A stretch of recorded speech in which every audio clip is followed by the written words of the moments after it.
શિક્ષાની જવાબદારી આપણી પિંકી એટલે કે વન્ડર ગર્લે પોતાના હાથમાં લીધી હતી. વન્ડર ગર્લને કારણે કોઈ પણ ચોર કે લૂંટેરાનો લોકોને ડર ન હતો. વન્ડર ગર્લની હાજરીને જોઈને કોઈ પણ પ્રકારનો જુરમ કરતા પહેલા 100 વાર વિચારતો. છતાં પણ એક એવો માફિયા હતો જેણે શહેરમાં એન્ટ્રી લીધી હતી, જેનું નામ હતું બબલુ બોસ ઉર્ફ બીબી, અને એના પંટર લોકો એને બીબી ભૈયા બોલાવતા.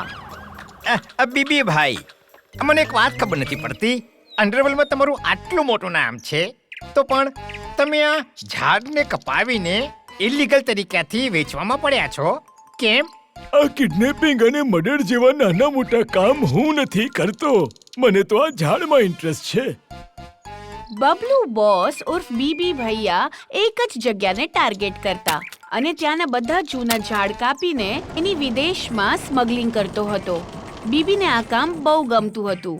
ઝાડ કાપવું અને એને વેચવું, એની સ્મગલિંગ કરવું એના માટે એક નશારૂપ હતું, અને જો કોઈ આ કામમાં એની વચ્ચે આવતું તો એની મૃત્યુ નક્કી હતી. આ બિઝનેસમાં લોસ જ નથી. બસ સારા અને મોટા ઝાડ ગોતવાના છે અને એને વિદેશમાં મોકલવાના છે. અને બીજા બધા ઝાડ? દરેક લાકડાની કિંમત હોય છે માર્કેટમાં. બધા ઝાડ વેચાય છે. બસ જગ્યા ગોતવાની છે. ગોતી લીધી છે બીબી ભાઈ.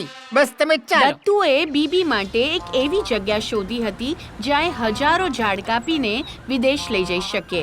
એ જગ્યા હતી પિંકીનું શહેર. પિંકીના શહેરની બાજુમાં એક જંગલ હતું જ્યાં બહુ મોટા ઝાડ અને દુર્લભ પણ હતા, જેનું નામ હતું રાજાપુરી, જ્યાં મળી આવતી હતી ઝાડની દુર્લભ પ્રજાતિઓનું વર્ણન પિંકીની બુક્સમાં પણ હતું.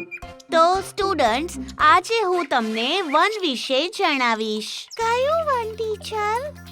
રાજાપુરી વન, જે આપણા શહેરની એકદમ બાજુમાં છે. બહુ બધા જંગલી જાનવર અને પશુ પક્ષી આ જંગલમાં રહે છે, અને આ બધા એના ઉપર નિર્ભર કરે છે. જંગલ પર નિર્ભર છે એનો શું અર્થ થાય ટીચર? બહુ બધા પશુ પક્ષી આ ઝાડના ફળ અને પાન